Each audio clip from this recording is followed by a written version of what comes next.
सलाम, नमस्ते, सत श्री अकाल। मैं हूं रजा और आप देख रहे हैं रजाग्राफी की सबसे खास रिपोर्ट, अंतरराष्ट्रीय प्राइम टाइम रिपोर्ट। पूरी दुनिया की तमाम बड़ी खबर एक वीडियो के अंदर आसान और सिंपल भाषा में। हजरात, मोदी जी की जो हवा निकली और ट्रम्प ने जो धमकाया 25% टैरिफ को लेकर, भाई झोला भी छोड़कर, मतलब झोला भी उठाना जरूरी नहीं समझा मोदी जी ने और चाबहार पोर्ट से बाहर निकल गए। देखिए भारत को कितना तगड़ा नुकसान हुआ है इस मामले में। मैं रिपोर्ट लगा रहा हूं ताकि अंधभक्त जो मोदी और जो खास समुदाय के लोग हैं उनकी औकात आपको दिखे। नव भारत टाइम्स की रिपोर्ट कि चाबहार बंदरगाह पर टेंशन में आ गया है अफगानिस्तान। पाकिस्तान की लॉटरी लग गई है। कैसे? हजरात पढ़ लीजिए, नव भारत टाइम्स में लिखा है। अंधभक्तों, तुम तो पढ़े लिखे हो नहीं, स्कूल बंद करवाने में लगे हो। तो देखो, तुम्हारी औकात यह है कि अफगानिस्तान का तालिबान प्रशासन ईरान के चाबहार बंदरगाह को लेकर टेंशन में है। उसे डर है कि चाबहार के रास्ते व्यापार करने का उसका ख्वाब टूट जाएगा। यह घटना तब सामने आई है जब अफगानिस्तान और पाकिस्तान में तनाव चरम पर है। अफगानिस्तान ने पाकिस्तान का रास्ता बंद कर दिया है और व्यापार नहीं करता है पाकिस्तान के रास्ते। ऐसे में चारों ओर से ज़मीनी इलाके में घिरा अफगानिस्तान दूसरे बंदरगाह को ढूंढने में मुश्किल का सामना करना पड़ सकता है उसे। इसका सीधा असर अफगानिस्तान की अर्थव्यवस्था पर पड़ रहा है। अब ये वाला पैराग्राफ पढ़ लीजिए। चाबहार में भारत का इन्वेस्टमेंट फंस गया है। फॉरेन पॉलिसी मैगजीन के अनुसार ट्रम्प प्रशासन ने ईरान के साथ आर्थिक सहयोग करने वाले देशों पर 25% टैरिफ का ऐलान किया है और नतीजों की जांच की है। इस कार्रवाई से चाबहार बंदरगाह में भारत के भविष्य में निवेश पर भाई अंधेरा छा गया है। चाबहार बंदरगाह प्रोजेक्ट के जरिए भारत, ईरान और अफगानिस्तान ये तीनों साथ मिलकर मिडिल ईस्ट यानी मध्य एशिया के तमाम देशों से व्यापार बढ़ाने की, बिजनेस बढ़ाने की कोशिश कर रहे थे। भारत $500 मिलियन इसमें बंदरगाह पर, चाबहार बंदरगाह पर इन्वेस्ट करके सड़क और रेलवे पटरी बिछाने की तैयारी में था और ये इन्वेस्टमेंट हमारा पूरी तरह से खतरे में पड़ गया है। ये वाला पैराग्राफ भी ध्यान से पढ़ लीजिए। इससे पहले अंधभक्तों के पिछवाड़े में हाथ डालकर पलटने का मन कर रहा है मेरा। देखिए, जिसको आप देखिए, इसे कहते हैं कर्मा। जिसको योगी काहे का कहे उन भाई ने, काहे का योगी भाई? जो खुद योगी होके दूसरे धर्मगुरु और योगी का, सनातन के लिए लड़ने वाले का अपमान करे, वो तो आपने देख ही लिया होगा। बाबा के खिलाफ बयान दे रहे हैं। बाबा के सामने बाबा बिठाया जा रहा है। वाह, ये तो होना ही है। लगेगी आग तो आएंगे घर सभी जद में। अब सरकारी बाबा अलग हैं और सनातनी बाबा अलग हैं। सरकारी बाबा सरकार चला रहे हैं और सरकारी बाबा अभी 4 साल पहले कह रहे थे कि ये तालिबान आतंकवादी है, ये तालिबानियों का साथ दे रहे हैं विपक्षी। अब वही तालिबान की सरकार इकलौती इस इलाके में मोदी की दोस्त है। भारत का दोस्त अफगानिस्तान ही है। भाई इधर चले जाओ, बांग्लादेश भारत के खिलाफ, पाकिस्तान भारत के खिलाफ, चाइना दोगला भारत के खिलाफ, तुर्की भारत के खिलाफ, अजरबैजान भारत के खिलाफ, बर्मा यानी म्यांमार भारत के खिलाफ, श्रीलंका मदद हमसे लेता है, गोद में चीन के जाके बैठता है। ये तमाम सच्चाई हैं। तमाम, चाहे गू खाने वाला हो इंसान, चाहे मूत पीने वाला हो, उसको ये अच्छे से पता है कि ये सच्चाई है। लेकिन ये सारी भड़ास, इन हर चीज़ की, मतलब जिस चीज़ की भड़ास आएगी वो भारत मुसलमान और दलितों पर और ईसाइयों पर निकाल रहे हैं। क्योंकि इनका बाप कुछ कर नहीं पा रहा है तो बौखलाहट इनकी गरीबों पर, निहत्तों पर निकलती है। नारेबाजी करता, अरे अब भाई साहब हद ही कर दी तुमने। अपने भगवान को और हिंदुत्व को बदनाम करने वाला कोई और नहीं, आज का ये 2014 के बाद वाला भजपिल्ला हिंदू है, वरना कोई नहीं है। हिंदुओं के साथ हम साथ में रहे, पढ़े लिखे, कभी किसी को किसी से दिक्कत नहीं हुई। आज अगर मुसलमान बाजू से गुजर जाए तो भजपिल्ले हिंदू भड़क जाते हैं, अरे ये तो हमारा देश है, सनातन का देश है, ये मुल्ला जिंदा कैसे चला गया, ओ हो। ये मानसिकता बन चुकी है। अब तो खुला खुला ये बोल भी रहे हैं, मुसलमानों को काटने और पीटने की, जेनोसाइड की बातें कर रहे हैं। लेकिन उत्तर प्रदेश सरकार आपको पता है किसकी है? योगी की ही मानसिकता आज पूरे देश में फैल रही है। और आज आप देख रहे हैं कि मुसलमान, दलित और ईसाइयों के साथ कैसा व्यवहार हो रहा है, जिसके लिए कहा जा रहा था कि अब पूरे इलाके में सिर्फ अफगानिस्तान दोस्त है। लीजिए, भारत अफगानिस्तान के संबंधों को झटका लगा है।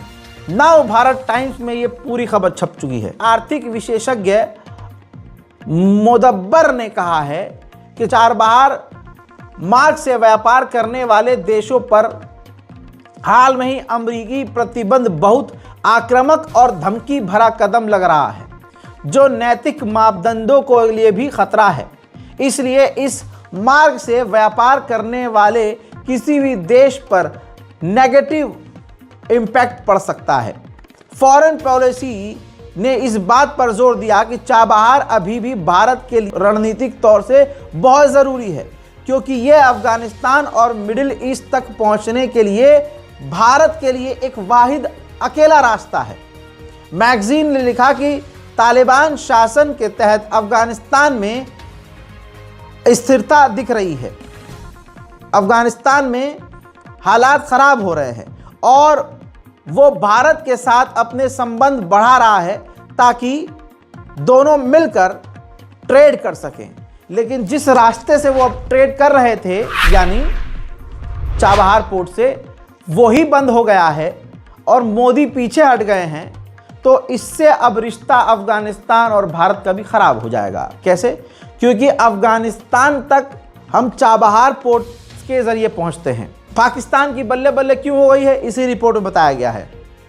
इस रिपोर्ट में बताया गया कि अफगानिस्तान चाहता था कि पाकिस्तान की ज़मीन और हवा का इस्तेमाल न करें हम ट्रेड करने के लिए। तो चाबहार पोर्ट वाहिद ऑप्शन था हमारे पास।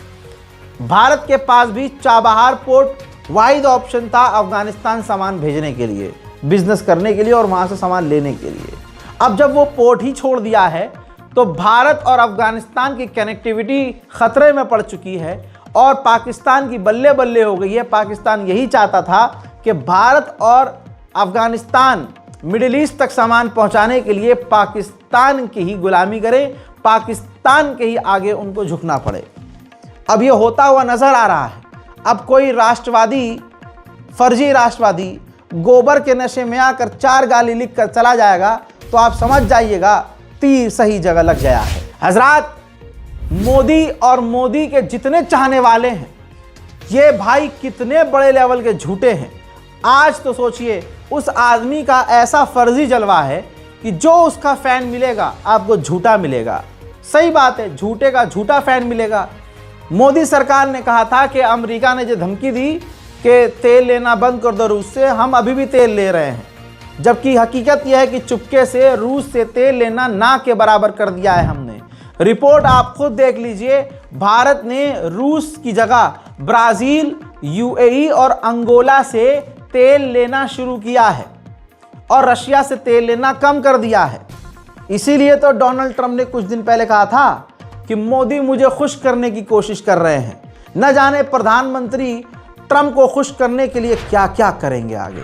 वहीं पाकिस्तान की रणनीतिक तौर से हर जगह जीत हो रही है और ये जो सनातन बोल करके जो जुल्म कर रहे हैं दूसरे धर्म वालों पर, इससे भारत की इमेज पर आगे और बुरा असर पड़ेगा। आप देख रहे हैं कि भारतीयों को हर जगह चूतड़ पर लात खानी पड़ रही है विदेशों में। लीजिए, धुरंधर के बाद अब बॉर्डर 2 जो फिल्म आ रही है वो बहरैन में जो आ चुकी है फिल्म, बहरैन में, कुवैत में, ओमान में, कतर में, सऊदी अरब ने, यूएई में बंद हो गई है, बैन हो गई है। अब आप समझ सकते हैं क्यों? क्योंकि इसमें पाकिस्तान के खिलाफ कंटेंट है। पाकिस्तान के खिलाफ इसके अंदर पूरा जो पूरी फिल्म है पाकिस्तान के खिलाफ है। तो आज यूएई और अरब देशों का हाल ये है कि एक फिल्म में भी पाकिस्तान की आलोचना बर्दाश्त नहीं है उन्हें। तो रणनीतिक तौर से ये पाकिस्तान के बल्ले बल्ले नहीं तो फिर क्या है, सोच के देखिए। फिर भी अंडुए चिल्ला चिल्ला कर कहेंगे मोदी है तो मुमकिन है, मोदी है तो मुमकिन है, मोदी चाहिए, सड़क नहीं चाहिए, पानी नहीं चाहिए, हवा नहीं चाहिए, मंदिर चाहिए। औकात इनकी ये है। ये देखिए, भारत की एंटी ड्रोन शील्ड चेक कर रहा है पाकिस्तान। ऑपरेशन सिंदूर के बाद से 800 ड्रोन भेजे, 800 ड्रोन, लेकिन सेना ने 240 मार गिराए। अब यहां पर मैं सवाल करना चाहूंगा, जब भारत की एजेंसियां कह रही हैं कि वो हमारे एंटी ड्रोन सिस्टम को चेक कर रहा है पाकिस्तान, और उसने 800 ड्रोन भेजे, तो हमने सिर्फ 240 क्यों मारे? हमने या तो कम से कम आधे मारते, 400 मार के गिराते, या 800, हमें तो 800 मार के गिराने चाहिए। और अगर 800 ड्रोन भेजे तो अब तक हमने एक मिसाइल क्यों नहीं गिराई, हमने ड्रोन क्यों नहीं भेजा? लेकिन सवाल नहीं कर सकते दोस्तों, क्योंकि सवाल कर लिया जाएगा तो पुलिस आपको जेल में डाल देगी। समझ रहे हैं आप? मिट्टी का शेर पाला है, अब भुगतो। अभी तक तो हम भारतीयों का मजाक उड़ाया जाता था, हमारे कानपुर का मजाक उड़ाया जाता था। वह यार, कानपुर के लोग बोलते कम है, पिचकारी ज़्यादा मारता हूँ।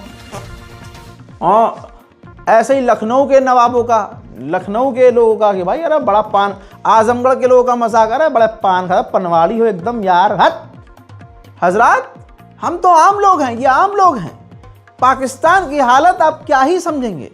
पाकिस्तान की मेंबर ऑफ पार्लियामेंट महिला, भाई उसको स्पीच देनी थी, और वो इतनी बड़ी पनखोड़ी, हाँ नाम देखिए पनखोड़ी, इतनी बड़ी पनखोड़ी कि भाई मुंह में, जितना बड़ा उसका मुंह है उससे बड़ा मुंह में पान रखकर जो स्पीच देने के लिए पहुंच गई।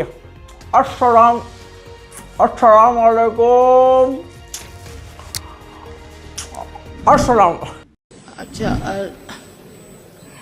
जनाब, मेरा वज़ीर मौसूफ से ये सवाल है कि खेलों के मुकाबले में जीतने वाले जो है वो ख़वातीन को इंटरनेशनल सतह तक लाने के लिए क्या आपके पास ट्रेन कोचेज़ हैं, और किस हद तक ख़वातीन को आपने 2022 से लेकर 24 तक? मोहतरम हजरात, इस वीडियो के आने के बाद पाकिस्तान में इस महिला एमपी की जमकर आलोचना हो रही है। अगली बड़ी खबर बिना समय बर्बाद किए जरा इस वीडियो को देखिए। जो डावोस में मीटिंग हुई है, जिसमें प्राइम मिनिस्टर शहबाज शरीफ पाकिस्तान के थे और फील्ड मार्शल चूरन चोर आसिम मुनीर जो वहाँ मौजूद था। हजरात ज़रा उसके कोट पर ध्यान दीजिए।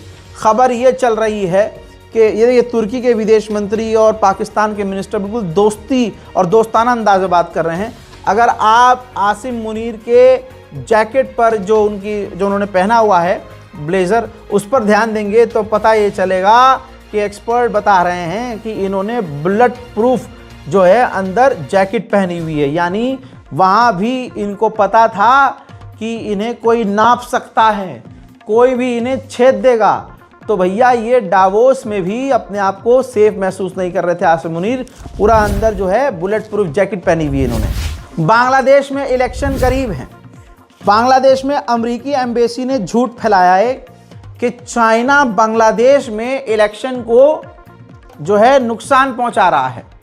चाइना ने तुरंत, क्योंकि चाइना का प्रधानमंत्री मोदी थोड़ी है, चाइना ने तुरंत पलटकर जवाब दिया और कहा कि जो अमेरिका की सरकार है बांग्लादेश में माहौल ख़राब कर रही है और चुनाव को बिगाड़ने की कोशिश कर रही है।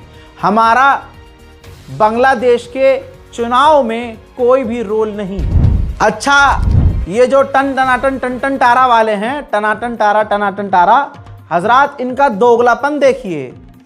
इनकी औकात ये है कि जब बांग्लादेश में हमारा कोई मासूम हिंदू मारा जाता है तो इनके पिछवाड़े में गू नहीं होता कि बांग्लादेश की एम्बेसी को दिल्ली में ये घेरे जाकर, बल्कि ये क्या करते हैं, ये किसी गरीब मुसलमान को पकड़ते हैं, उसकी दाढ़ी पकड़ के बोलते हैं बोल जय श्री राम।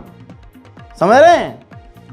किसी दिन सामने वाला मिल जाएगा ना सच में अल्लाह अकबर वाला, तो अच्छा वैसे भी ये झुंड में चलते हैं, सुअरों का झुंड, तो हमेशा सुअरों से बचना चाहिए, नजिस होते हैं ना। और ऊपर से भाई सुअरों का झुंड, बेरोजगार झुंड चल रहा है, एक अकेले गरीब फेरी वाले को पकड़ लेते हैं, वीडियो बनाते हैं, शेर बन जाते हैं। अब दोस्तों इनकी औकात ये है कि ये बांग्लादेश के खिलाफ कुछ नहीं कर पा रहे हैं, तो ये उसका बदला भारत के मुसलमानों से लेते हैं। दोगलापन इनका ये कि भारत का मुसलमान इनको बांग्लादेशी लगता है और बांग्लादेश का हिंदू इन्हें भारत का लगता है। आप देख रहे हैं अखंड टुचियापा है इनका ये। हजरात यही नहीं, भारतीय मुसलमानों को कहते हैं ये बांग्लादेश का है, इसे बांग्लादेश भेजो, लेकिन इनका बाप शेख हसीना को भारत में छुपा कर बैठा हुआ है और बांग्लादेश मांग कर रहा है कि भाई 4 बार मांग चुका है कि शेख हसीना को लौटाओ, लेकिन नहीं, शेख हसीना यहाँ भारत में ही रहकर बयानबाजी कर रही है। ये देखिए दोबारा से बयान दिया है दोस्तों। शेख हसीना ने कहा है कि यूनुस हत्यारा है और उन्होंने कई तरह की बातें की हैं, जिसमें उन्होंने कहा है, देखिए दिल्ली के फॉरेन कॉरेस्पोंडेंट क्लब में सेव डेमोक्रेसी इन बांग्लादेश कार्यक्रम में उनका ऑडियो पैगाम सुनाया गया, जिसमें उन्होंने आरोप लगाया कि यूनुस के नेतृत्व में बांग्लादेश अवैध, हिंसक और अराजक दौर से गुजर रहा है। 5 अगस्त 2024 के बाद से लोकतंत्र निर्वासन में चला गया है, खत्म हो चुका है। हसीना ने कहा कि देश को एक जेल में बदल दिया गया है, मानव अधिकार कुचले जा रहे हैं, प्रेस की आज़ादी खत्म हो चुकी है, महिलाओं और अल्पसंख्यकों पर हमले बढ़े हैं। उनके मुताबिक राजधानी से लेकर गांव तक कानूनी व्यवस्था ढह चुकी है। उन्होंने दावा किया कि उन्हें 5 अगस्त 2024 को एक साजिश के तहत सत्ता से हटाया गया। उसी दिन से देश में आतंक और अराजकता का दौर शुरू हुआ। यानी एक पूर्व प्रधानमंत्री भारत में छिपी बैठी है और भारत में रहकर वो ऐसे बयान दे रही है जिससे भारत के लिए खतरा बढ़ेगा, क्योंकि बांग्लादेश का गुस्सा अब भारत पर ही निकलेगा। और बांग्लादेश बोल चुका है कि हमारी भगोड़ी महिला को, जिसका भारत से कोई लेना देना नहीं है, उसको भारत क्यों बचा रहा है, भारत को हमें सौंप देना चाहिए। भारत ने बांग्लादेश में मारे जाने वाले हिंदुओं का सवाल कर लिया और बांग्लादेश से कई बार कह दिया कि भाई अल्पसंख्यकों पर ध्यान दो, हिंदुओं को जिस तरह से आपके यहाँ मारा जा रहा है। तो तौहीद हुसैन जो बांग्लादेश के विदेश सलाहकार हैं, उन्होंने बहुत ख़तरनाक बयान दे दिया। उन्होंने बिल्कुल जहरीला बयान देते हुए मोदी जी के अंदाज में जवाब दिया और कहा कि बांग्लादेश के अंदर बहुत सरकार एक्टिव है और मानव अधिकार आयोग भी है, और हम जो अल्पसंख्यकों पर यहाँ हमले हो रहे हैं उस पर हमारी नज़र है, हमें उनसे कैसे निपटना है, हमें भारत ज्ञान ना दे, क्योंकि हमारे मामले पर ज्ञान देने से पहले भारत ये सोच ले कि भारत अपने यहाँ हो रहे अल्पसंख्यकों पर हो रहे हमलों को देखे और ये भी ध्यान दे कि भारत के अंदर जो उनके अल्पसंख्यकों पर हमले हो रहे हैं हम उस पर बयान नहीं देते, तो भारत भी हमारे किसी मसले पर बयान न दे। हजरात, हमारे वाले को छोड़िए, अमेरिका वाला भी कम थोड़ी है दोस्तों। अमेरिका के राष्ट्रपति ने भी हद कर दी है। रिपोर्ट के मुताबिक ट्रंप ने राष्ट्रपति पद का इस्तेमाल करके फैमिली बिजनेस को बढ़ाया। एक साल में संपत्ति 12,800 करोड़ की बढ़ गई है। भारत में भी डोनाल्ड ट्रंप के 8 प्रोजेक्ट चल रहे हैं, जहां पर भारत का गोदी मीडिया कभी साधु को आतंकी, कभी आतंकी को साधु बताने में व्यस्त है। जो अभी देश में जो अभी ये बाबा का चल रहा है मामला, उसमें गोदी मीडिया सिर्फ अपने फौफा का पक्ष रखने में ईमानदारी समझता है। जहां पीने का पानी आज साफ नहीं है, गंदा पानी पीने की वजह से 20 से ज़्यादा लोग मर जाते हैं। सवाल पूछने पर हंसता हुआ नेता घंटा बोलकर निकल जाता है। साफ हवा नहीं है, दिल्ली वालों को साफ हवा नहीं मिल रही है। दिल्ली का एक पूरा इलाका पानी में, सड़े हुए पानी में पिछले 6 महीने से डूबा हुआ है। वहां के लोग, वहां के अंधभक्त मोदी मोदी करते हुए कहते हैं कि हम तो विश्व गुरु हैं। अजी काहे का विश्व गुरु? ये रही रिपोर्ट। चाइना ने कहा है कि हमारा एक फौजी एक बार में 200 से ज्यादा AI पावर्ड ड्रोन उड़ा सकता है। आने वाले समय में जंग ड्रोन पर निर्भर होगी और अगर एक फौजी चीन का 200 ड्रोन उड़ाएगा तो आप सोच सकते हैं कि चाइना कितना खतरनाक हो चुका है। उधर तुर्की की पार्लियामेंट में मार पिटाई हो गई। विपक्ष की पार्टी ने एक कॉफिन बनाया और कॉफिन को लाकर पार्लियामेंट के बीच में रख दिया, जिसके बाद सरकार के पक्ष वाला जो ग्रुप है और जो विपक्षी पार्टी है उसके बीच हाथापाई शुरू हो गई। अमेरिका ने अंधा पैसा लगाया। गुलाबी सुअर ने, डोनाल्ड ट्रंप ने ईरान को जलाने के लिए अंधा पैसा खर्च करवाया, लेकिन वो आग ईरान में तो शांत हो गई, लेकिन भड़क अमेरिका में ही गई। अमेरिका में आइस के खिलाफ पिछले 10 दिन से खौफनाक खतरनाक प्रदर्शन हो रहा है। कमाल यह है कि ईरान में कुत्ता मरे तो बहुत बड़ा बवाल हो गया। पूरा अमेरिकी और यूरोपियन मीडिया ब्रेकिंग न्यूज़ चलाकर दिखाता है, लेकिन आइस के खिलाफ अमेरिका में ही, मिनेसोटा के इलाके में और न्यूयॉर्क के इलाके में, अमेरिका के लगभग तमाम स्टेट में आइस के यानी ट्रंप की पुलिस के खिलाफ हिंसक प्रदर्शन हो रहे हैं, लेकिन कोई भी इंटरनेशनल मीडिया नहीं दिखा रहा है। तो गोदी मीडिया इंटरनेशनल लेवल की हो चुकी है।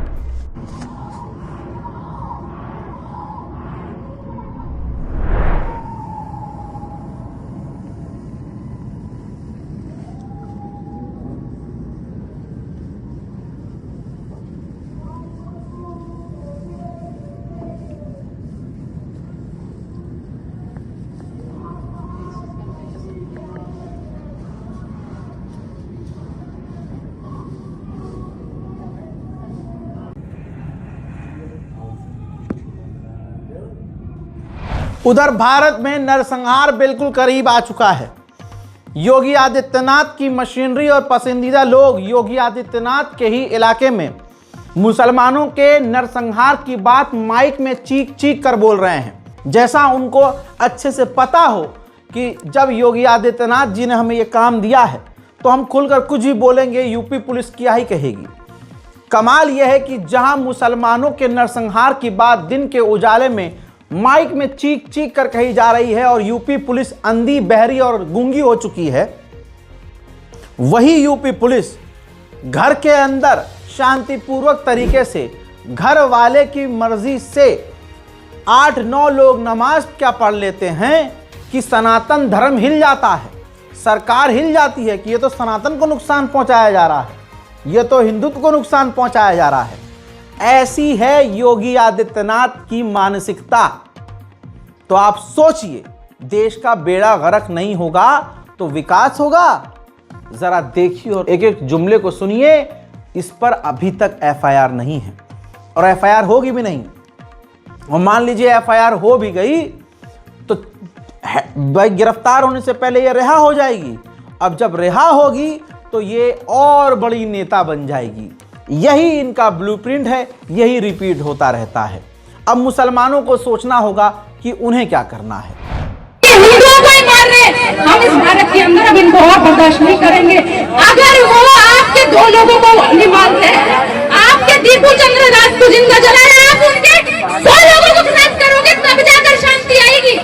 वो आपके एक हिंदू बहन को भगा रहे हैं, आप उनके हराम करोगे 100 को भगाओगे तुम, जब जाकर शांति आएगी। वैसे भी उनकी तो इतनी ज्यादा फसल पड़ी हुई है, थोड़ी तो कम करनी पड़ेगी ना अपन को।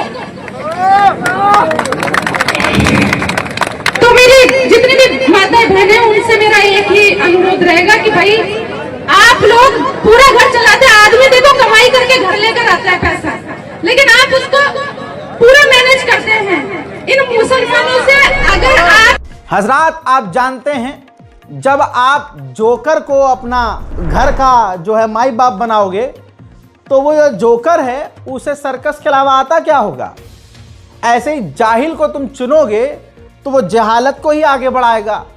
अब जिस आदमी के जो लोग फैन हैं, राजधानी दिल्ली में केजरीवाल ने जहां वर्ल्ड क्लास स्कूल खुलवाए थे, योगी और मोदी को पसंद करने वाली भीड़ चलते फिरते स्कूलों को बंद करवा रही है और आपको अपनी आंखों पर यकीन नहीं होगा। यह है आज के हिंदू भाई। स्कूल बंद ही होना चाहिए या माउंट की जगह आना चाहिए हर हर महादेव स्कूल। अच्छा बस मैं तुम्हें से बताऊं, देखिए यहाँ पर या तो गौशाला बननी चाहिए, नहीं या तो गुरुकुल बनना चाहिए भाई, नहीं गुरुकुल बनना चाहिए, बात खत्म। या तो यहाँ पर गुरुकुल। भाई पता क्या सबसे बड़ी बात है, गलती किसकी है? गलती इनकी नहीं है, गलती हमारी और हमारे सरकार की है। हजरात, खुशबू पांडे लगातार दिल्ली के अंदर, सोचिए 26 जनवरी है, टाइट सिक्योरिटी है, आतंकवादी धमकी दे रहे हैं कि 26 जनवरी को ये कर देंगे और वो कर देंगे। हमारी देश की तमाम सिक्योरिटी लेयर्स टाइट हैं, लेकिन अंदर की लेयर्स को छोड़ दिया गया है। खुशबू पांडे इस माहौल को बिगाड़ने की, दंगा भड़काने की इस माहौल में कोशिश कर रही है। आप देखेंगे कि दिल्ली पुलिस आगे पीछे चल रही है और दिल्ली पुलिस के जवान सुन भी रहे हैं, और ये दिल्ली पुलिस के जवानों के आगे हाथ खोल के, टांग खोल के, मुंह खोल के, फैल फैल के, चीर चीर के मुसलमानों के नरसंहार की बात कर रही है, और दिल्ली पुलिस गूंगी बहरी बनी हुई है। ये हमसे 15 मिनट मांग रहे थे ना, हमें दे दिया 15 मिनट, और बिहार से हम आपको बता दें सदी में 15 मिनट के लिए पुलिस हटी और गंगा मैया की कसम, गंगा नदी में 1 लाख की हिंदू की नहीं, 15 मिनट हमको कवर कैसे खोला जाता है और मेरी गोली कैसे की है हम आपको बताएंगे। लेकिन जो हिंदू मुस्लिम ये कभी नहीं है, अभी भी अपने बच्चों को इस झूठा इतिहास पढ़ाना बंद करिए। ये एक नहीं है, हम गाय माता से पूछते हैं, गाय माता को रोटी खिलाते हैं और वो गाय माता के साथ रोटी खाने की बात करते हैं। वो हमारे हम अपने बहन को, भाई को जब भाई मानते हैं तो उसको सदैव भाई ही मानते हैं। सरकार से फिर से यही निवेदन करेंगे कि इकलौती एक ऐसी सरकार है जिससे हमने ये देखा आपके बस्तियाँ, अगर तुम हम पर हमला करोगे तो हम चुपचाप से बैठने वाले, हम भी करेंगे, हम भी उसी अटैक का बदला लेंगे। इसी प्रकार हम बता दें कि समस्त विश्व भर में हिंदू जहाँ भी है उन सबके साथ अगर अन्याय होगा तो उन सबका बदला हमारी सरकार को लेना होगा, और नहीं तो आज मैं इसे संविधान सबका हवाला देकर हाथ जोड़कर निवेदन करती हूँ कि हमने अपने बात देने के जरिए माना। हजरात, आप सोचिए, जब जब चुनाव आता है या 26 जनवरी 15 अगस्त ऐसा कुछ माहौल बनता है तो खास समुदाय, सनातन समुदाय और खासकर इसके जो हिंदुत्ववादी संगठन हैं वो पूरा आतंकवादी वाला काम, मुसलमानों को भड़काने वाला काम खुले में करते हैं। और मजाल है UP police, Uttar Pradesh police, शासन प्रशासन इनके खिलाफ कोई कार्रवाई करे। इनको पता है क्या जीत लग रही है? इनको जीत यहां पर लग रही है कि हमने मस्जिद के सामने हिंदुत्व वाला प्रोग्राम कर दिया तो यह बहुत बड़ी हमारी जीत हो गई। हजरात, बौखलाहट इतनी और मुगलों से इतना पिटे हुए हैं, पता नहीं इनके पूर्वजों के साथ मुगलों ने क्या किया, छी छी, कि जब भी ये मस्जिद को देखते हैं तो फौरन इनका नाच निकलना शुरू हो जाता है। हाँ, अरे ये क्या हो रहा है, ओ हमारी अम्मा नाची थी तो हम भी तो नाचेंगे, ऐसा लगता होगा इनको अंदर से। मस्जिद देख के नाचना शुरू कर देते हैं और फिर प्रशासन के सामने, अधिकारियों के सामने ये गाली गलौज करते हैं। लेकिन यहाँ तिलक लगा हो और माँ बहन की गालियाँ बकी हो, ऑटोमेटिकली फिल्टर हो जाती हैं। जब माँ की गाली बकेंगे तो गाली मुंह से बाहर आते ही जो है कन्वर्ट हो जाएगी, कोई अच्छा शब्द सुनाई देता होगा यूपी पुलिस को। ऐसा मैं बता देता हूँ, मस्जिद के सामने प्रोग्राम कराने के लिए बहुत बड़ा गांड में कूदा चाहिए जो भाई ने करवाया था, मतलब कि गांड में पूरा कूदा यार। इन मुल्ले को भारत मुक्त मुल्ला चाहिए अब हिंदुस्तान। हजरात, पूरे हिंदुस्तान में मुसलमान पूरी बेगैरती पर है, उसको फर्क ही नहीं पड़ता कि ये लोग क्या रहे हैं। गैरत जगाते तो भाई FIR करते। अगर सारा समुदाय एक हो जाए, मुसलमान एक हो जाए, ये कितने हैं, गिने चुने 25-30 लोग हैं भाई। अगर भारत का मुसलमान संविधान पर भरोसा करके देश के हर इलाके से इन पर FIR मजबूती से करे, पता है प्रशासन FIR नहीं करेगा, पता है अच्छे से, लेकिन अगर मुसलमान चाहे अगर हमारे लीडर, चाहे वो किसी भी पार्टी को हो, लेकिन देश को टूटने से अगर बचाना चाहते हैं, तो अगर वो FIR लिखवाना चाहें, अनशन करो, भूख हड़ताल करो, सवाल करो, कानून के दायरे में रहकर हम तमाम काम कर सकते हैं। भाई ये हमें काटने, पीटने, मारने की बात कर रहे हैं, तुम तो हाथ भी हिलाना नहीं चाहते। तो ये तो वो वाली बात हो गई, तुम हाथ पे हाथ रख के बैठे हो, वो अगला आदमी आके गर्दन उड़ा के चला जाए तुम्हारे। हैं? अभी सुना ना बयान मुसलमानों को मारने की, मुसलमान बोलकर, अरे नाम लेकर मारने की बात की जा रही है, लेकिन पता नहीं नहारी, बिरयानी, इन सब में ही मुसलमान कब तक उलझा रहेगा। बहरहाल अंतर्राष्ट्रीय प्राइम टाइम रिपोर्ट में आज और अभी के लिए इतना ही। चैनल को सब्सक्राइब जरूर कीजिएगा, इस वीडियो को शेयर जरूर कीजिएगा। जय हिंद।